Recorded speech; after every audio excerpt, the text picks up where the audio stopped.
There are worlds that announce themselves with rings, with storms, with stripes, with moons lined up like attendants. And then there is Venus. Venus does not usually arrive that way. It comes instead as brightness, a steady lamp in the evening, a pale fire before dawn. From a distance, it seems almost simple, almost decorative, as though the nearest mystery in the sky should also be one of the gentlest. But Venus is not gentle. It's a place where the surface bakes beneath a vast atmosphere, where clouds conceal more than they reveal, where the landscape has been folded and flooded and altered so many times that even now the planet keeps its full history partly out of reach. And it's not only a hot world, it's a world that makes scientists ask one of the most unsettling questions in planetary science. How can something so much like Earth end up so profoundly unlike it?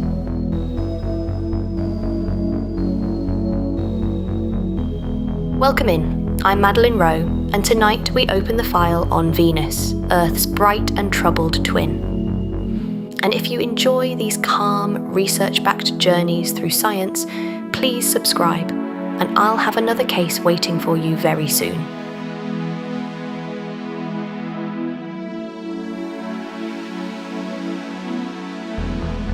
Back in my office, the radiator has done too much of its work tonight. The air feels held in place, a little overcommitted, as if warmth has nowhere graceful to go.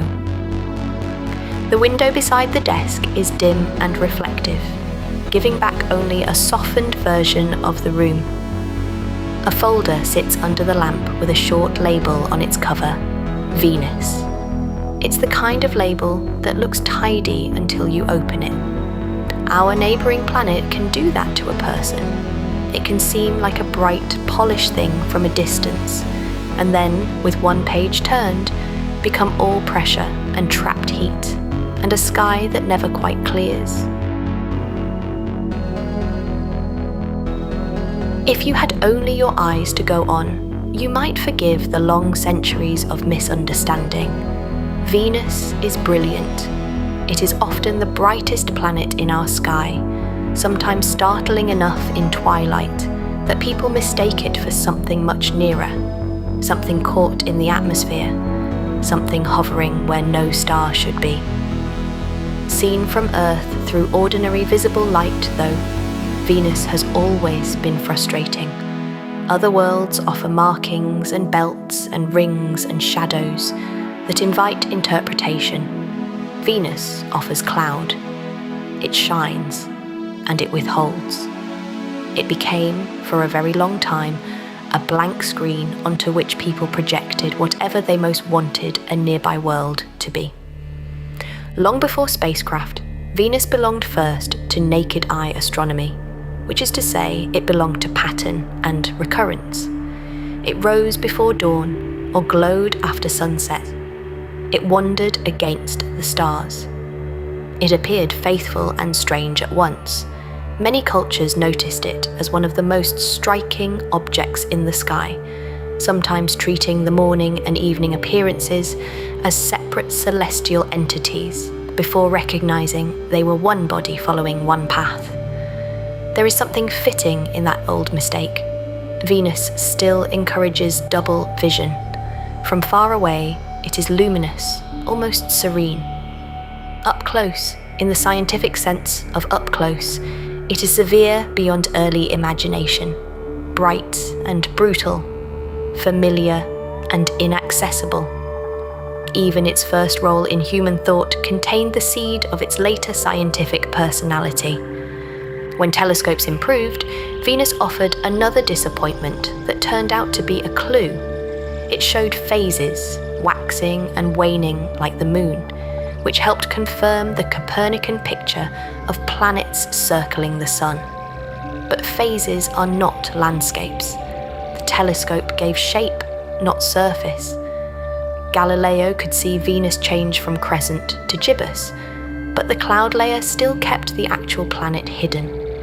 The object helped change our understanding of the solar system, while keeping its own interior life almost completely private. Venus was useful before it was knowable. The transits of Venus across the face of the Sun added another chapter of almost closeness. In the 18th and 19th centuries, astronomers used those rare passages to help measure the scale of the solar system. Expeditions spread across the globe, timing the small dark disk against the Sun in hopes of refining the astronomical unit. Again, Venus acted as a tool of understanding while preserving its own secrets. Humanity used it to measure distance before it could say what the clouds were made of, what the rocks beneath looked like, or why the planet gleamed so confidently in our evening sky. Venus kept helping from behind a veil. That veil did more than hide details. It actively encouraged fantasy. Since Venus was so bright, so thoroughly wrapped in cloud, and so close to Earth in size, it became easy to imagine it as an Earth-like place beneath a warm overcast. The clouds were often assumed to be water clouds. The world below was pictured as tropical, rainy, humid, perhaps oceanic, perhaps swampy, perhaps green in the extravagant manner of early 20th century planetary imagination. It is one of the great examples of how a missing dataset invites a story. Venus became everything a cloud-covered world might be to observers who had not yet measured the temperature of the surface. Then instruments improved, and the planet answered in a less romantic voice. Radio observations hinted at extreme heat. Spectroscopy clarified atmospheric composition. Spacecraft would later make the verdict unavoidable. The atmosphere was not mostly water vapor over a wet world. It was overwhelmingly carbon dioxide. The clouds were not gentle weather in the terrestrial sense, but layers rich in sulfuric-acid droplets. Surface pressure was not merely high, but crushing. The world that had once been assigned jungles and shallow seas turned out to be something else entirely, a greenhouse planet taken to an extraordinary extreme. This shift in understanding is one of the sharpest reversals in planetary science. Few worlds have moved so quickly in the scientific imagination, from almost hopeful to almost infernal. The cloud deck that once suggested nourishing rain came to represent concealment. The brightness that had looked inviting turned out to come largely from an atmosphere that reflects much of the sunlight that hits it, even while the lower atmosphere traps heat with remarkable efficiency. Venus became an object lesson in the danger of appearance. The prettiest planet in the evening sky was revealed as a place where the surface is hotter, on average, than Mercury's, despite Mercury being much closer to the Sun. That fact deserves to be lingered over because it goes against instinct. People often assume the closest planet to the Sun must be the hottest, but planetary climate is not arranged by distance alone. Venus is wrapped in a thick atmosphere rich in carbon dioxide, and that atmosphere is extraordinarily good at holding onto heat. In the simplest sketch, sunlight arrives. A great deal is reflected away by the bright cloud tops, but enough energy is absorbed that the lower atmosphere and surface warm. Once the heat tries to leave as infrared radiation, it finds itself trying to pass through a deep, greenhouse-rich atmosphere. On Venus, that journey outward becomes remarkably inefficient. Heat enters more readily than it escapes. Over geologic time, the result is a planet whose surface settles into astonishing heat. To speak of the Venusian surface is already slightly misleading because the surface is not where most of the experience happens. On Earth, when we describe weather, we begin from the ground. We live at the boundary where air meets land and sea. On Venus, the atmosphere is so massive that the ground feels almost like the bottom of an ocean of gas. The air above you is not a thin, mobile shell, but a towering weight. Pressure at the surface is more than 90 times Earth's sea level pressure. Temperature approaches 735 Kelvin, roughly 465 to 475 degrees Celsius, hot enough to disable or destroy ordinary equipment in very short order. You do not stand on Venus beneath a sky. You endure Venus beneath a burden. That burden changes the whole meaning of landscape. A rock on Venus is still a rock. A mountain is still a mountain, but both exist inside conditions so severe that familiar intuitions begin to fail. Metals weaken, electronics cook, chemistry becomes less patient.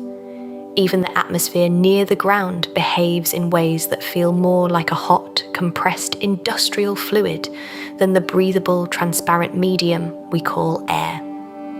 When Soviet Venera landers reached the surface and sent back images, the pictures showed a place dim, rocky, and plain in some ways, yet transformed by the fact that the sky above was not blue or open or spacious.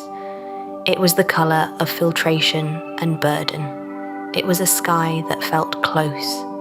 It helps sometimes to imagine a descent through the atmosphere rather than a landing on the surface. At the top, sunlight is sharp, and the clouds are what Earth-based observers mostly see. Bright, reflective, smooth from far away. Deeper down, the cloud structure becomes layered and complicated. Sulfuric-acid aerosols dominate the middle atmosphere. Winds are strong. Chemistry becomes a vertical story, with different species gaining or losing importance by altitude. Descend further, and the atmosphere grows denser, dimmer, heavier, and warmer. The lower haze thickens the light into something muted and amber. By the time you reach the surface, it is as though all the open quality of ordinary sky has been replaced by mass. Even a simple downward journey on Venus feels like entering the interior of a machine. That middle atmosphere, especially around altitudes near 50 to 60 kilometers, is one reason Venus can seem briefly deceptive even to a scientifically trained imagination. Temperatures and pressures there are, by human standards, far more moderate than at the surface. One can say accurately that portions of the cloud layer are in some basic physical ways less hostile than the ground. But moderation in temperature and pressure is not a rescue. The chemistry is still harsh. Water activity is extremely low. Sulfuric acid remains a defining feature. The habitability of the clouds has sometimes been treated in public conversation as though it were the main mystery of Venus. It is not. The deeper mystery is the planet's evolution. The clouds matter because they control radiative balance, atmospheric circulation, chemistry, and the visibility of the planet, not because they provide an easy substitute for the lost surface ocean story. Even so, the cloud deck is one of the most important actors in the whole drama. Venus is brilliant in our sky largely because its cloud tops reflect so much sunlight. In terms of simple equilibrium temperature, that reflectivity should make the planet relatively cool. If you calculate only how much solar energy Venus absorbs and how much an idealized planet might radiate back to space, you get a result that looks almost modest. But the real planet is not a bare radiating sphere. It is a deep atmospheric machine. The bright clouds reflect sunlight efficiently, yes, but the atmosphere beneath them is thick enough and greenhouse rich enough that the lower layers remain ferociously hot. In a way, Venus accomplishes a kind of climate misdirection. It shines like a mirror from far away and burns like a furnace below. Its albedo, its reflectivity, is high. Its surface, however, is catastrophic. This is one reason Venus is so important in discussions of exoplanets and habitable zones. The climate of a rocky planet is not decided by distance from its star alone. It is decided by what kind of atmosphere the planet develops, how the atmosphere interacts with incoming and outgoing radiation, how clouds behave, whether water survives, and how geology and chemistry change the system over time. Time on Venus is strange even before climate enters the room. The planet rotates very slowly. A sidereal day there, the time the solid planet takes to rotate once relative to the distant stars, lasts about 243 Earth days. Its year, one orbit around the Sun, lasts about 225 Earth days. So a day on Venus is longer than a year, which already feels like the kind of fact a dream would invent if it wanted to make clocks seem unreliable. But the oddity does not stop there. Because of the relationship between rotation and orbit, sunrise to sunset on Venus takes about 117 Earth days. The planet is slow enough and strange enough that ordinary expectations about day and night feel almost decorative. Venus also rotates in the retrograde sense, opposite the direction in which most of the planets spin. If you could somehow watch the Sun from the surface through the haze and survive long enough to enjoy the experiment, you would see it rise in the west and set in the east. Nobody knows with complete confidence why Venus ended up with this peculiar rotation state. Perhaps early giant impacts altered it. Perhaps atmospheric tides and long-term solar torques nudged it into the configuration we see now. Perhaps more than one process mattered. The slow retrograde spin is not merely a trivia item. Rotation affects atmospheric circulation, cloud formation, thermal gradients, and the very way climate models behave. On Venus, even the direction of the day feels like a clue. Slow rotation matters for more than atmosphere poetry. It matters for climate, for cloud patterns, for the ways in which heat is redistributed. And on Venus, redistribution is everything. Despite the weak pace of the solid planet's turning, the atmosphere above does not simply creep along with it. It races. The upper atmosphere exhibits what scientists call superrotation, moving around the planet far faster than the surface below. In broad terms, the atmosphere circles Venus roughly 40 to 50 times faster than the solid body rotates. That alone would make Venus memorable, even if the rest of the world were ordinary. A slowly turning planet wrapped in swiftly moving air is not the default arrangement one would guess from first principles. Yet there it is. This superrotation is more than a curiosity. It is one of the reasons Venus remains difficult to model in full detail. General circulation models can reproduce aspects of it, but the phenomenon is sensitive to assumptions, sensitive to the vertical structure of the atmosphere, sensitive to the exchanges of momentum between lower atmosphere and surface, sensitive to waves and turbulence and heating in the cloud deck. Venus is a lesson in how a planet can obey physics completely and still feel alien. The equations are not broken. The outcome is simply more subtle than intuition. Part of the difficulty is observational. Most direct wind information comes from tracking cloud features or from descent probes, and even that has ambiguities. Cloud tracking does not always tell you precisely what altitude the observed pattern belongs to. Dayside and nightside observations often probe different levels of the atmosphere. Instrument failure in the hot lower atmosphere has historically limited our knowledge of the last stretch of air above the ground. There are gaps in the vertical profile of Venus, not because scientists failed to ask the question, but because the planet makes measurement expensive. Super-rotation, like so many Venus problems, lives at the intersection of deep importance and frustrating data. The atmosphere is also chemically alive in a way that rewards patience. Carbon dioxide dominates, Nitrogen follows as the main secondary constituent. Sulfur-bearing molecules play a major role. Sulfur dioxide, water in small amounts, carbon monoxide, carbonyl sulfide, and other trace species participate in cycles that are not yet fully pinned down. Even the mysterious ultraviolet absorber in the upper clouds remains not securely identified. That is a marvelous sentence to be able to say about a nearby planet. Venus has an unknown UV absorber, shaping the appearance and energy balance of its cloud tops. The world is close, but not finished. At the bottom of the atmosphere, other questions emerge.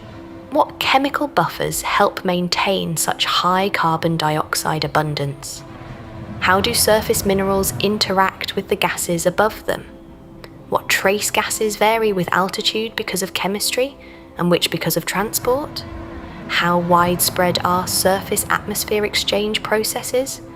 These sound like specialist questions, but each one is a thread tied to the history of the planet. Near-surface chemistry is not merely about the present, it is about whether the atmosphere has been stable for long intervals, how volcanism contributes gases, and what mineral reactions may have been erasing or preserving clues over billions of years. Before we move fully below the clouds, it is worth pausing over how difficult it is to see Venus at all. Earth-based stargazers imagine planets as places one can look at and then know. Venus resists that basic arrangement. Visible light reveals cloud tops, not surface, so the surface had to be recovered by other means. Radar became the principal instrument of truth. Radio waves could pass through the clouds, strike the surface, and return information about roughness, slope, and topography. This is why radar mapping of Venus was so revolutionary. It did not merely add detail, it gave scientists their first coherent look at a world that visible astronomy had almost entirely withheld. Magellan, launched by NASA in 1989, transformed Venus in this way. Over the course of its mission, it produced global radar maps with far better coverage and quality than anything available before. Suddenly the hidden world had structure. Volcanic plains, mountain belts, plateau-like highlands, rifts, lava flows, coronae, impact craters, fracture zones, and a geography that looked nothing like the old jungle fantasies.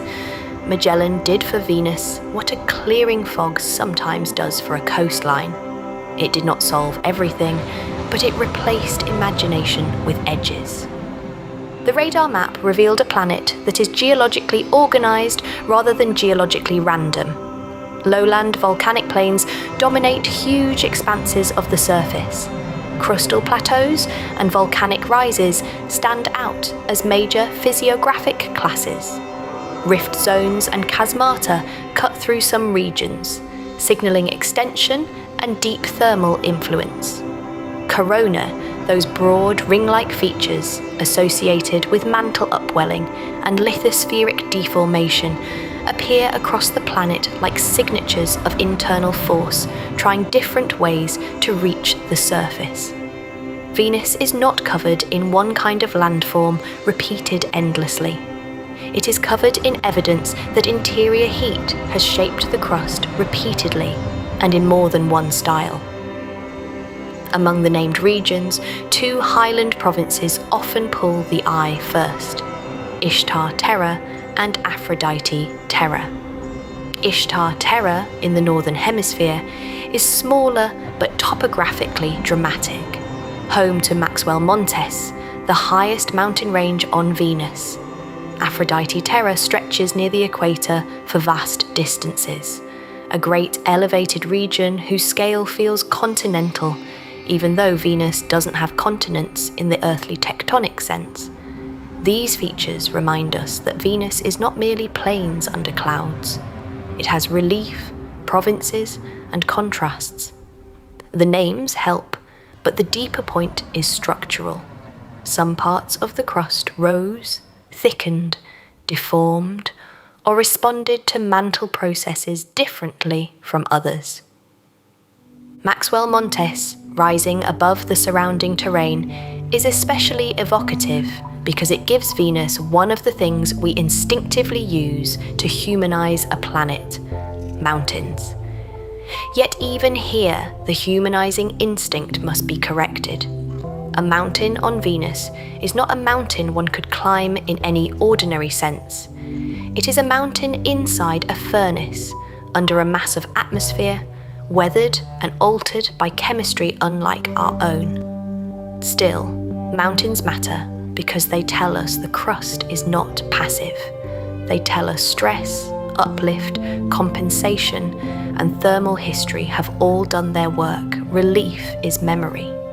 The tesserae are perhaps even more important than the mountains. These are regions of intensely deformed terrain, marked by intersecting ridges and troughs, as though the crust had been folded, stretched, and rewritten in several directions at once. Tesserae are often treated as among the oldest preserved surfaces on Venus. Many occur within crustal plateaus. Their structural complexity makes them difficult to interpret and therefore scientifically precious. If one wants traces of early Venusian crustal evolution, perhaps even hints of how the planet behaved before the broad emplacement of plains, tesserae become prime real estate. They are not just rough patches on a radar map. They are possible remnants of an earlier world state. Some researchers have gone further and wondered whether certain highland materials, perhaps especially in places like Ishtar Terra, might include more evolved rocks, even granitic compositions in part, which on Earth are associated with water-rich geological processes. That idea remains unproven and must be handled carefully. But even the possibility is important because it points to the kind of measurements scientists still want: direct geochemistry from highland terrains rather than only from lowland basaltic plains. The old Soviet landers sampled lowland materials. They didn't give us the tesserae in hand. Venus still owes us that evidence. Another major clue comes from craters. Venus has impact craters, of course, but not in the overwhelming density seen on surfaces that have simply sat there for billions of years accumulating scars. The crater population on Venus is relatively sparse and distributed in a way that implies much of the observable surface is not ancient in the same untouched sense as the lunar highlands. At the same time, the distribution is not easy to reduce to one simple episode. Craters on Venus are also filtered by the atmosphere itself. Small impactors tend to break up or burn away before reaching the surface, meaning the crater record naturally omits the lower end of the size range that would survive on a world with a thinner atmosphere. That atmospheric filtering has a peculiar effect on how one reads time. On Earth, small impacts happen, but erosion and tectonics erase most of the record. On the Moon, small impacts remain because there is almost no atmosphere and little erosion. On Venus, small impacts are removed not by surface weathering first, but by the atmosphere before they can become craters at all. The crater record therefore arrives pre-edited. It tells us about resurfacing, yes, but through a lens shaped by thick air. Once again, Venus insists that atmosphere and surface cannot be studied separately for very long. The resurfacing question has been argued over for decades, and not because scientists enjoy being decorative with uncertainty. The problem is genuinely hard. One older style of picture imagined something close to a catastrophic global resurfacing event, or at least a relatively rapid renewal of much of the surface in geologic terms. Newer work has emphasized more piecemeal, extended resurfacing, with volcanism and tectonism operating over long intervals rather than one single planetary reset. The details matter because they change how we interpret almost every other clue. If most of Venus was resurfaced in one relatively narrow window, then much of the earlier geologic record may be buried or erased. If resurfacing was patchy and prolonged, then surviving older terrains may preserve a deeper and more complicated archive. One influential geological picture groups the surface into major physiographic families and asks what each says about the thermal evolution of the planet. Volcanic plains dominate, covering roughly 2/3 of the surface. Crustal plateaus and volcanic rises, together with those plains, make up more than 80% of the planet. In one plume-centered interpretation, crustal plateaus and volcanic rises both reflect mantle upwelling, but under different lithospheric conditions and at different times. Early plume activity beneath a thinner lithosphere could have produced large degrees of melting and thick crustal plateaus. Later plume activity beneath a thicker lithosphere could then have produced volcanic rises, with somewhat different topography, gravity signatures, and volcanic style. If that picture is even broadly right, it means Venus changed not just at the surface, but in the way it lost heat from the interior. The planet may have moved from a thinner lid or more mobile state into a thicker lid regime, with consequences for melting, volcanic output, and tectonic behaviour. In some scenarios, the transition to a thick lid may have occurred around 1 billion years ago. That doesn't mean the planet simply froze into quiet afterward. A thick lid can still support plume-related rises, coronae, local extension, and volcanism. But the style of planetary breathing changes. Heat still wants out. It simply negotiates through a different crustal arrangement. On Earth, we explain much of surface geology through plate tectonics, rigid plates, subduction zones, spreading centres, long-running recycling of crust and mantle. Venus doesn't offer us an obvious plate tectonic system of the familiar Earth sort. There is no clean global network of plate boundaries doing the same kind of work. That absence matters enormously, because plate tectonics on Earth participates in long-term climate regulation, geochemical cycling, and interior surface exchange. But the absence on Venus should not be mistaken for simplicity. A planet can lack Earth-style plate tectonics and still be geologically alive in more intermittent, distributed, or one-plate ways. And Venus does look geologically alive, or at least not securely dead. Volcanism appears to have played a central role in shaping the planet. Plains formed through extensive lava emplacement. Major volcanic edifices rise in places. Rift systems cut across some regions. Radar and thermal observations have at times hinted at relatively recent or perhaps even ongoing volcanic activity. The case for active volcanism has strengthened over time, though the exact extent and frequency remain matters of study. It is best to imagine Venus not as a museum exhibit frozen under glass, but as a planet whose engine may still turn, even if we do not yet know the rhythm. Coronae are part of that engine's strange handwriting. These broad, ringed features can be hundreds of kilometres across, and are often interpreted as signs of mantle upwelling interacting with the lithosphere, lifting it, cracking it, flooding it with lava, or allowing it to sag afterward. They do not look exactly like the standard Earth landforms one learns first in geology. That alone makes them useful. Venusian coronae remind us that a rocky planet without oceans and without plate tectonics can still generate its own family of landforms, its own vocabulary of heat loss. They are planetary grammar written without earthly punctuation. Volcanism matters for climate because volcanic degassing is one of the main ways a planet loads its atmosphere with gases from the interior. On Earth, volcanism feeds the atmosphere and oceans, but the carbon cycle, weathering, oceans, and life redistribute much of that material. On Venus, where liquid surface water is absent today, the balance is different.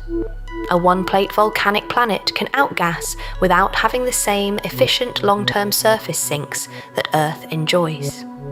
Some models of Venusian evolution explicitly couple interior heat loss, volcanic degassing, surface temperature, and atmospheric state.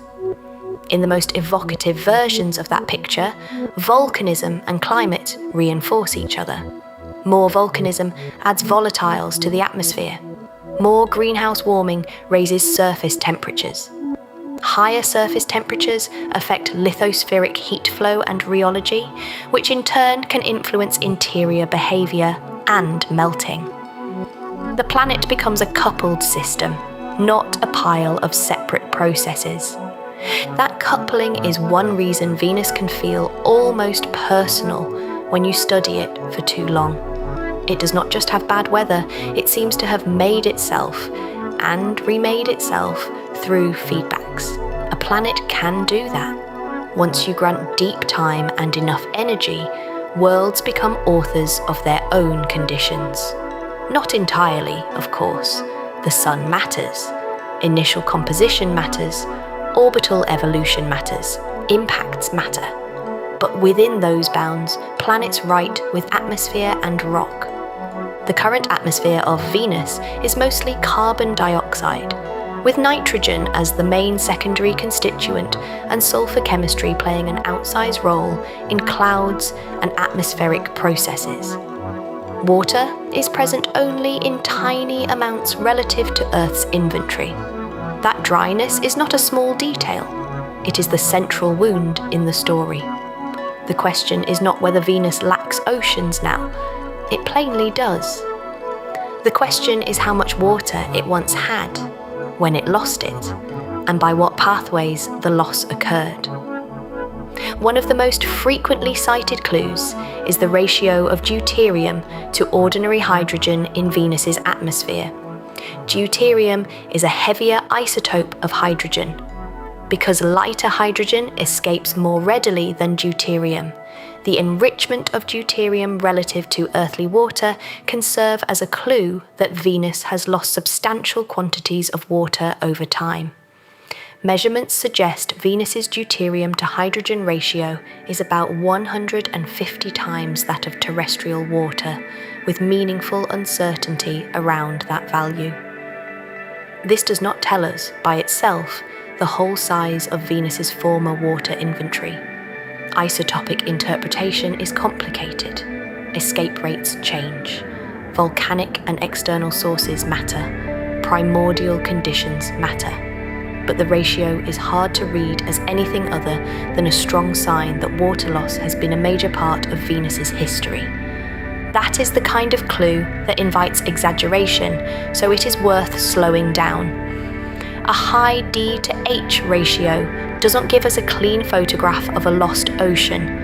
It does not say, with courtroom certainty, that Venus once had Earth-sized seas lapping at coastlines beneath blue skies. It says that the history of hydrogen escape, and therefore water loss, has been significant. It says Venus is not merely dry in a static sense. It says the planet became dry through process. That distinction matters. A dry planet could simply have formed nearly dry. A planet that lost water gives you a different kind of history. How much water might that history represent? Estimates vary widely. Some analyses translate the isotopic evidence into a global equivalent layer ranging from only a few meters to several hundred meters if spread across the surface. Other scenarios suggest larger initial inventories are plausible depending on early conditions and escape pathways. Some older interpretations even entertain the loss of more than an Earth-ocean equivalent under specific assumptions about early steam atmospheres and hydrodynamic escape. The cautious way to put it is this: Venus almost certainly did not begin as the exact planet we see now. The unresolved part is whether the missing water was enough to support stable surface oceans for long periods, or whether much of the water was lost very early, before enduring oceans could ever settle in. Water loss cannot be understood without thinking about space. Venus has no internally generated magnetic field like Earth's present geodynamo. Instead, it has a weak induced magnetic field created by interaction between the solar wind and the upper atmosphere. Without a strong intrinsic magnetic shield, the upper atmosphere is more exposed to solar wind-related escape processes. Hydrogen and oxygen ions can be produced and carried away. Over long spans, such losses matter. They are not the whole story of water loss, but they are part of it. A planet's invisible shield, or lack of one, becomes another quiet line in the history of its oceans. There is a temptation, when discussing Venus, to speak of the runaway greenhouse as though it were one single dramatic instant, the planetary equivalent of a snapped cable. In reality, it is better understood as threshold behavior in climate physics. A steam-rich atmosphere can only radiate a limited amount of heat to space. As temperature rises, water vapor increases, opacity increases, and the ability of the planet to cool becomes constrained. Above a critical input, thermal equilibrium with surface oceans becomes impossible. The oceans evaporate, water accumulates in the atmosphere, hydrogen is lost, oxygen is consumed by reactions or escape, and the world dries into a new state. But even saying it this way still compresses something that may have unfolded in stages. There may have been a moist greenhouse phase before a full runaway. There may have been regional or temporal variability. There may have been contributions from volcanism that intensified greenhouse conditions or changed atmospheric chemistry. There may have been one great transition, or more than one. Planetary science often has to keep a clean vocabulary for messy events. This brings us to the great fork in the file. On one side is the habitable early Venus hypothesis. In its gentler form, it says that early Venus and early Earth may have had similar enough volatile inventories and similar enough starting conditions that Venus could have hosted liquid water on the surface for a long span of time. The details differ from model to model. Some invoke shallow oceans rather than deep ones. Some allow for habitable or at least clement conditions lasting on the order of hundreds of millions to a couple of billion years. Some emphasize that Venus's slow rotation could favor dayside cloud formation that reflects sunlight and helps keep temperatures moderate, even under stronger solar input than Earth receives today. In such models, Venus need not have been a paradise. It only needs to have been clement. Clement is a useful word here because it is less sentimental than habitable.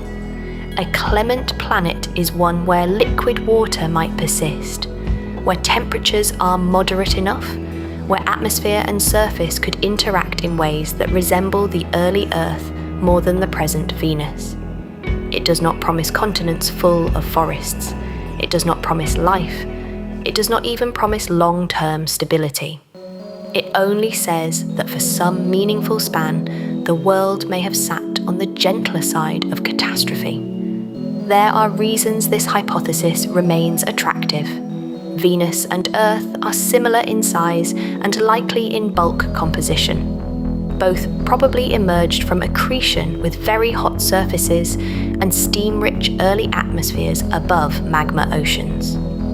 If Venus could radiate enough heat to space early on, its magma ocean might have solidified relatively quickly, allowing water vapor to condense. Once condensation begins, clouds and oceans can change the radiative story profoundly. In some three-dimensional climate simulations, slow rotation and the arrangement of topography help maintain reflective dayside cloud cover.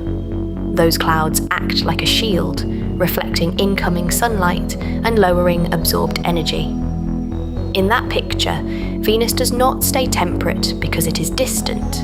It stays temperate because cloud physics and atmospheric circulation buy it time. That buying of time is one of the most fascinating ideas in all of Venus science. A world closer to the Sun than Earth, receiving more stellar input, might still sustain clement conditions if its cloud patterns organize themselves in the right way. This is not fantasy, it is climate dynamics. It is also why Venus matters so much for exoplanets. If slow rotation, cloud location, atmospheric thickness, and surface distribution can shift the inner edge of habitability, then the line between survivable and runaway conditions is not a simple circle drawn around a star. It is a negotiation. Some influential modelling work goes even further, suggesting that if Venus had a shallow primordial ocean, it could, under some assumptions, have remained clement until as recently as around 700 million years ago. That is not a settled timeline. It is a model result under specific assumptions, but it reveals how wide the parameter space may be. Venus is not a solved moral lesson. It is a set of possibilities that the existing data cannot yet pin down tightly enough. A long clement interval would have consequences beyond climate. If surface water persisted, then weathering would have shaped atmospheric chemistry. Water rock reactions could have altered crustal composition. Sedimentary or altered mineral signatures, if any escaped later resurfacing, might still be buried or preserved in ancient terrains. The possibility of granitic or felsic-like highland material would become even more interesting. Even the planet's internal heat loss might have been affected if surface conditions changed lithospheric behaviour over long spans. A temperate Venus is not merely a better weather forecast. It is a different geochemical world. And that uncertainty is honest.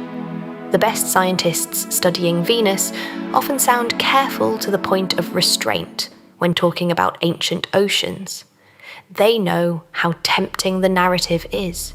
They know how quickly a possibility becomes a headline and how quickly a headline becomes folk knowledge. So the mature version of the habitable early Venus idea is not a claim that Venus definitely had seas and beaches. It is a statement that current evidence and modelling leave room for a significant clement phase, and that new measurements are needed to test it. On the other side of the fork is the harsh early Venus picture.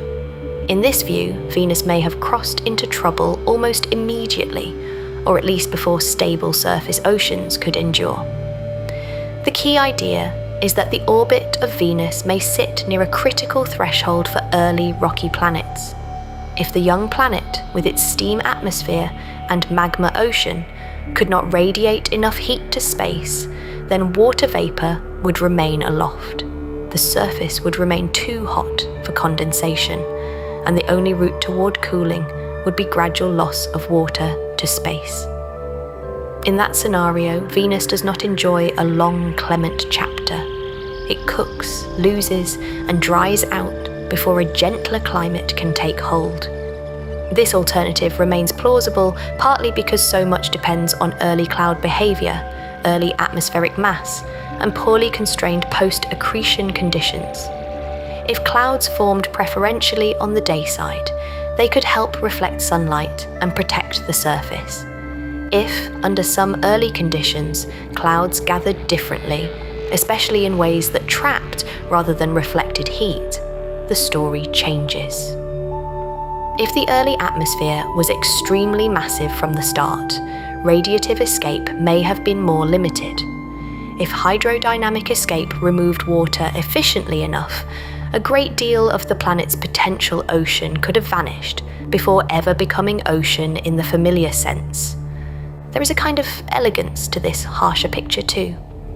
It reminds us that habitability might not be a default state that rocky planets naturally enjoy once they cool a little. It might be a narrow window that some planets miss almost entirely. Venus, in that reading, is not Earth ruined late. It is Earth's near relative that never quite got over the first hill. How do we choose between these pictures? With difficulty. The atmosphere offers isotopes and trace gases, but not a full ledger. The surface offers landforms and chemistry, but much of the earlier record may be buried, altered, or lost. The interior offers theory, but direct measurement is limited. We are trying to reconstruct deep planetary history from clues that are real but incomplete. Venus does not help by being so efficient at hiding its surface and so thorough in reworking it. Even noble gases enter the case, like patient accountants. Radiogenic argon, non-radiogenic isotopes of xenon and krypton, nitrogen isotopes, neon ratios, all can preserve information about degassing history, atmospheric loss, volatile sources, and early escape processes. These are not glamorous measurements in the way landscapes are glamorous, but they are often more decisive. Geology is a powerful witness to history, but it doesn't answer what happened before the oldest surviving rocks formed. Isotope geochemistry reaches further back. It helps ask what kind of atmosphere Venus inherited, how much was lost, what was added later, and how interior outgassing participated through time. In a mystery with missing pages, isotopes are margin notes that survived the fire. The geology again helps here, not because it solves the climate directly, but because it may provide timing. Some geological models suggest major changes in Venusian tectonic or convective style around the last billion years, perhaps involving lithospheric thickening and changing melt production. If enormous volcanic outpourings occurred during certain intervals, they could have influenced atmospheric composition significantly. Some authors have even suggested that during especially intense phases of planes emplacement and outgassing, surface temperatures could have risen still higher through climate interior feedbacks. If that is right, Venus is not merely a runaway greenhouse planet. It is a planet where the greenhouse and the interior may have worked in concert. That possibility is one reason the phrase Earth's evil twin is a little too glib for my taste. Evil suggests intention, and intention is exactly what planets do not have. Venus is not malicious. It is consequential. It is what happens when familiar ingredients enter a different balance. The atmosphere is not punishing the surface. The surface is not conspiring with the atmosphere. They are simply coupled, and the coupling is fierce. There is another reason the twin language needs care. People sometimes hear that Venus and Earth are similar and assume they are almost interchangeable apart from a thicker atmosphere. They are not. Even though their size and broad structure are close, important differences may have mattered from the beginning. Orbital distance, solar input, rotation history, perhaps volatile delivery, perhaps initial atmospheric mass, perhaps interior evolution. Small initial differences can become large climatic differences when feedbacks amplify them. Twin is a useful entry point. It is not the verdict. Still, the sister planet comparison is scientifically powerful. Earth teaches us what a life-bearing, ocean-bearing rocky planet can become. Mars teaches us what a smaller, colder planet can lose. Venus may teach us what the inner edge of rocky planet survivability looks like when you approach it too closely or cross it under the wrong circumstances. And because exoplanet surveys keep finding rocky worlds in star-hugging orbits, Venus is not merely local biography. It is a template, perhaps even a common one. A great many exoplanets we may someday detect as Earth-sized will likely turn out, in climatic terms, to be more Venus-like than Earth-like. Some will orbit too close to their stars. Some will have atmospheres that drive them toward hot, dense states. Some may have started with water and lost it. Some may never have condensed it at the surface at all. If we do not understand Venus, we risk misunderstanding an entire class of rocky worlds elsewhere, This is where comparison becomes a calm kind of revelation. Earth, Venus, and Mars may be thought of as three nearby experiments in rocky planet evolution. Earth retained large oceans, active tectonics, and a climate compatible with life. Mars, smaller and colder, lost much of its atmosphere and surface water, becoming a desert that preserves ancient scars. Venus, nearly Earth-sized and still geophysically consequential, became a pressure cooker under bright clouds. Same solar system, same broad raw materials of rock and volatile chemistry. Three different negotiations with time, heat, and atmospheric destiny. When placed together, they make the solar system feel less like a collection of objects and more like a comparative laboratory. And yet Venus does not need exoplanets or comparison planets to justify its study. It already justifies itself by stubbornness. So many of its central questions remain open. Was there once liquid water on the surface, and for how long? How extensive was volcanism through time? Is significant volcanism still active now? How exactly did the atmosphere acquire its present state? What do isotopic ratios of noble gases and volatiles say about early loss, late delivery, and outgassing? Did Venus ever experience anything analogous to plate tectonics, even briefly or intermittently? What are tesserae truly made of? Do they preserve traces of interaction with water, or only of internal deformation under extreme conditions? The file is not thin. It is thick with questions. The history of spacecraft at Venus adds its own quiet texture to all this. The Soviet Union reached the planet repeatedly with a seriousness that is easy to forget now.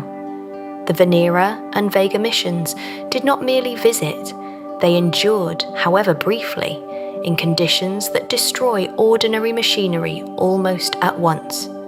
Some landed, sampled, photographed, and measured. They returned the first views from the surface of a world that for centuries had been inaccessible behind cloud. NASA contributed flybys, orbiters, and then Magellan's radar revolution. Later, Venus Express from Europe and Akatsuki from Japan carried the atmospheric story forward, tracking winds, cloud patterns, thermal structure, and temporal variability. Venus exploration has not been one continuous heroic march. It has come in bursts, separated by long silences, which is perhaps appropriate for a planet that reveals itself by intervals. The Venera images still possess a special kind of power. They are not visually dramatic in the usual planetary sense. There is no blue sky, no sweeping horizon, no delicate dust devil, no ringed giant hanging above a moon. Instead, there are rocks, plain ground, dim light, and the knowledge that every second the lander survived was borrowed against extraordinary conditions. The images are powerful because they are improbable. They are postcards from the bottom of a carbon dioxide sea. There is also something humbling in how much we still need from surface missions.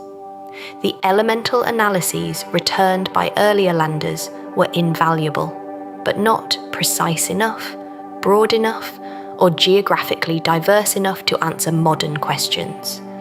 We need better mineralogy, not just elemental hints. We need highland samples, tesserae samples, perhaps someday drilling or coring. We need descent imaging of terrains no lander has ever approached. We need long-lived stations if technology can stand the heat.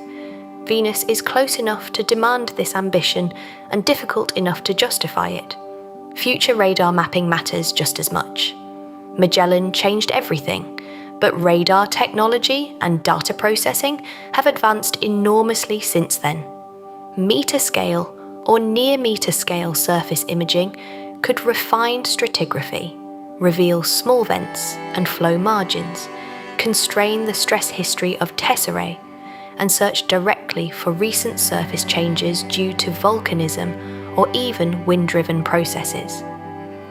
Venus is often called geologically mysterious, but some of that mystery is simply a resolution problem. Worlds become more legible when pixels shrink. There is a quiet romance in that too. A planet can seem anciently unknowable until you improve the instrument by an order of magnitude, and then suddenly dune fields appear. Layering becomes traceable.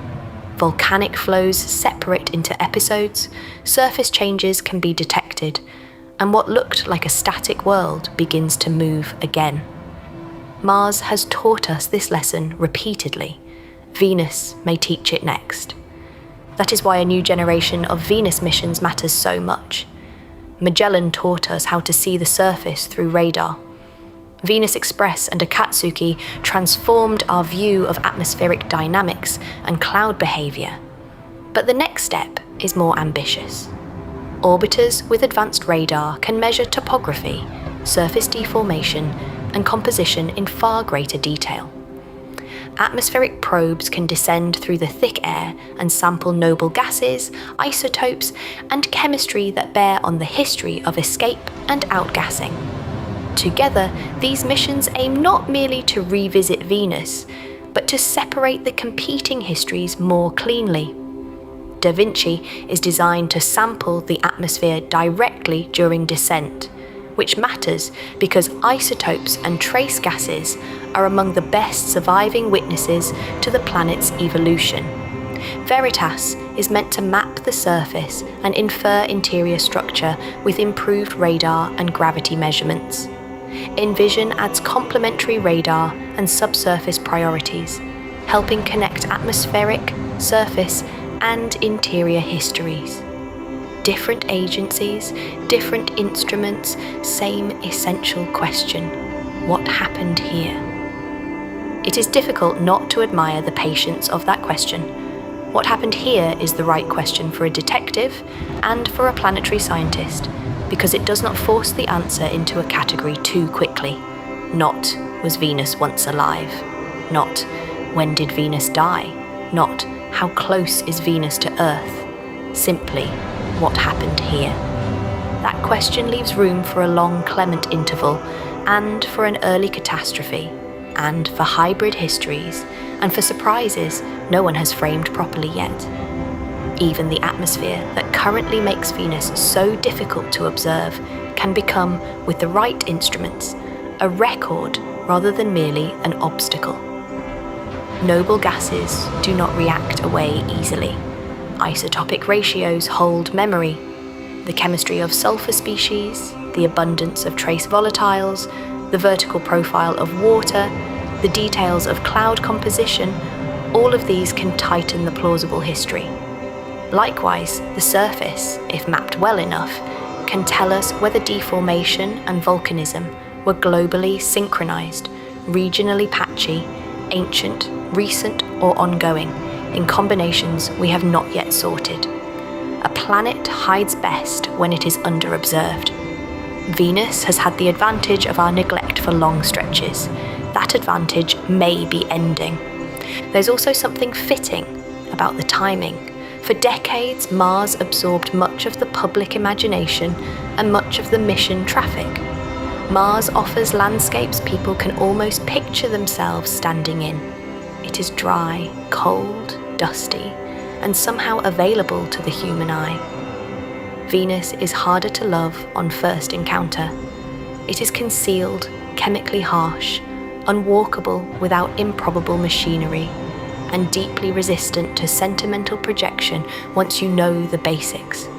But the harder planet often ends up being the more educational one. Mars asks how habitable worlds decline into cold deserts.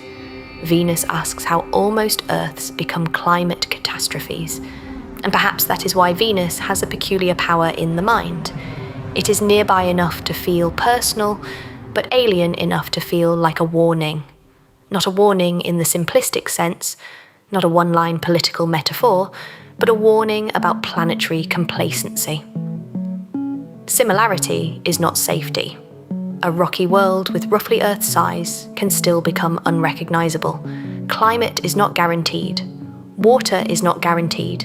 A stable surface is not guaranteed. The neighbourhood of Earth is full of evidence that outcomes diverge. Even so, I would resist making Venus a sermon. It is more interesting as a scientific problem than as a cautionary slogan. If we flatten Venus into symbolism, we lose the specific beauty of the evidence.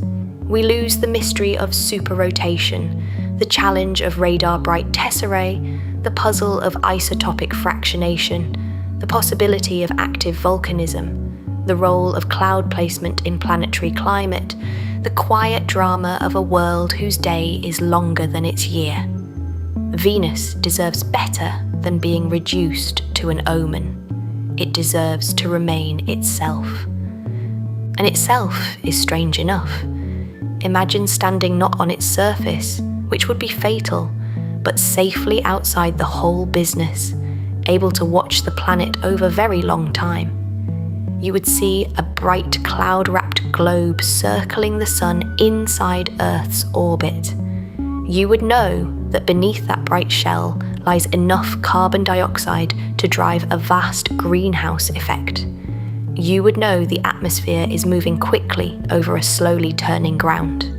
You would know that plains of lava cover immense areas, that highlands preserve deformed ancient crust, that mountains rise, that volcanoes dot the surface, that impact craters are fewer than an untouched world would have.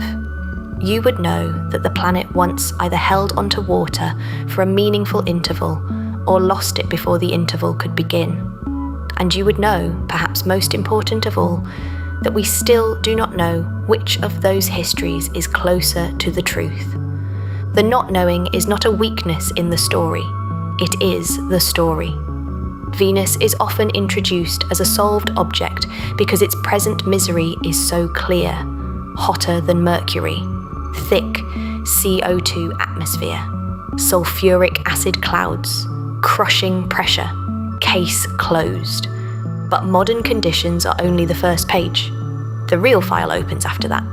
The present state is obvious, the route to it is not. That difference is where science lives.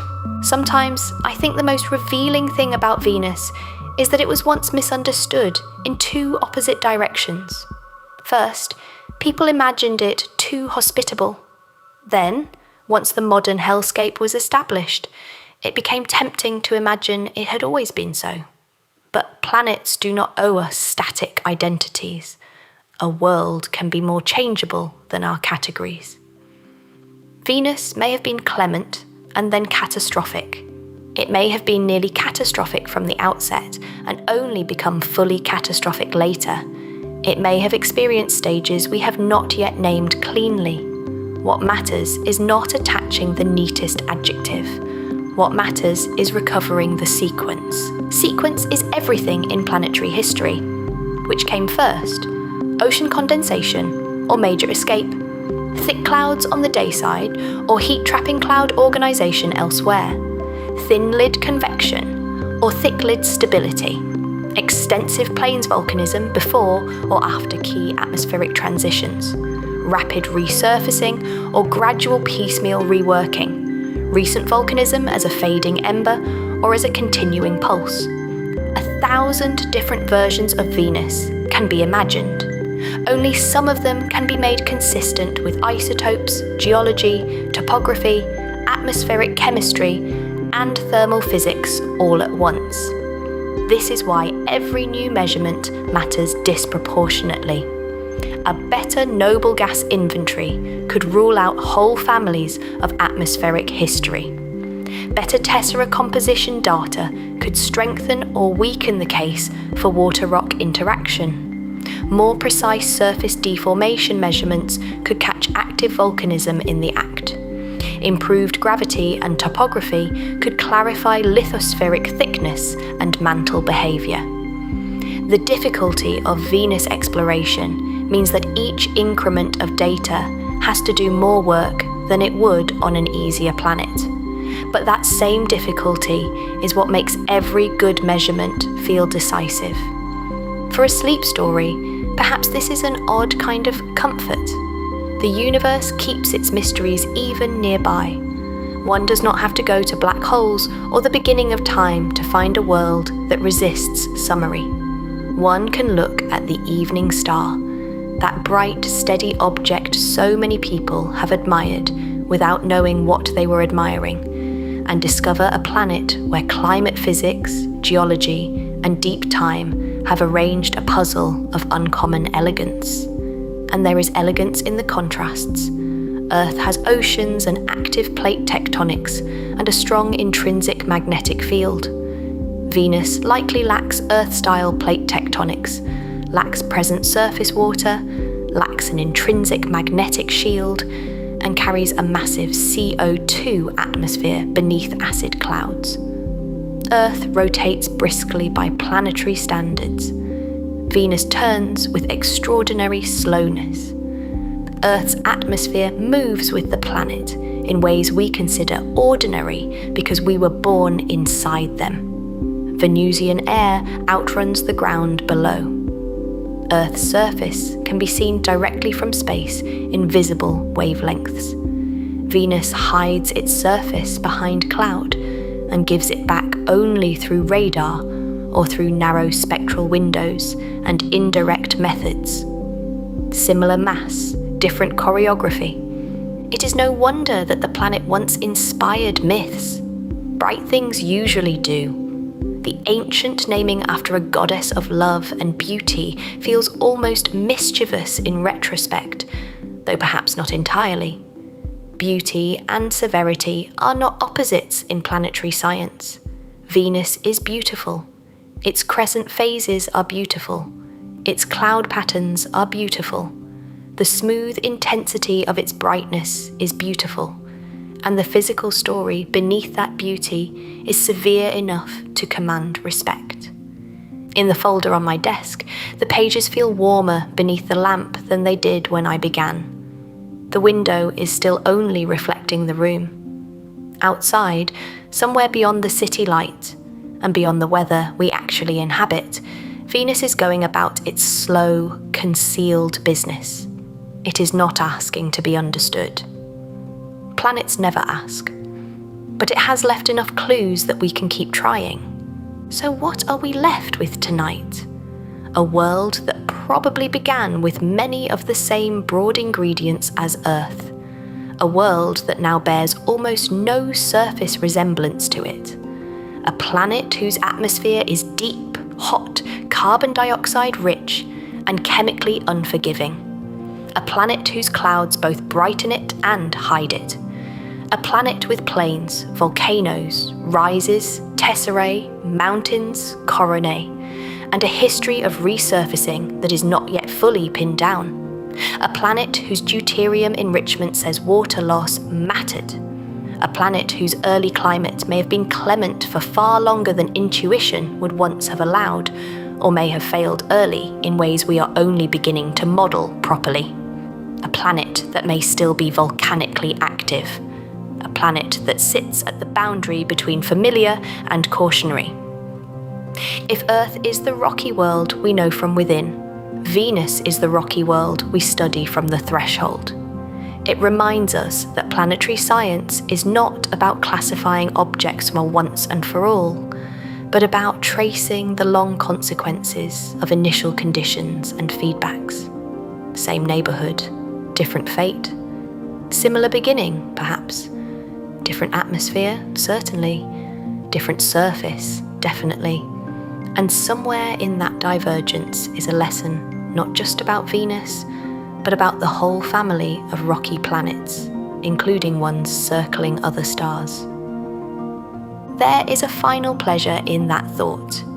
The evening star is not a simple ornament after all. It is a record of what can happen when a world crosses, or perhaps begins beyond, one of climate's deepest thresholds. It is a planet where clouds may once have protected oceans, or may instead have failed to save them. It is a place where the surface cannot easily tell us its oldest secrets, yet still keeps trying through radar echoes and deformed terrain. It is a world where atmosphere and interior may have spoken to each other for billions of years in the language of greenhouse gases and lava. And because the case is not yet settled, Venus remains alive in science in the best sense. Not alive biologically, not as far as we know, but alive as an investigation. New missions will descend, map, sample, and listen. New models will test whether early clouds could have stabilized surface water, whether escape stripped the planet before oceans could take hold, whether volcanism drove later transitions, whether tesserae preserve the planet's older memory. The file will grow. The neat answers will be pressured. The brighter picture may become stranger. For now, though, the folder can rest. The radiator hums softly in the corner. The lamp has made a small island of light across the desk, and the label on the cover seems simpler again now that the pages are shut. Venus, just a name until you open it. Then an atmosphere, a surface, an interior, a vanished inventory of water, a race between clouds and heat, and an entire neighbouring world arguing across billions of years with the question of what a rocky planet can become. And with that, at last, we can close the case file for the night.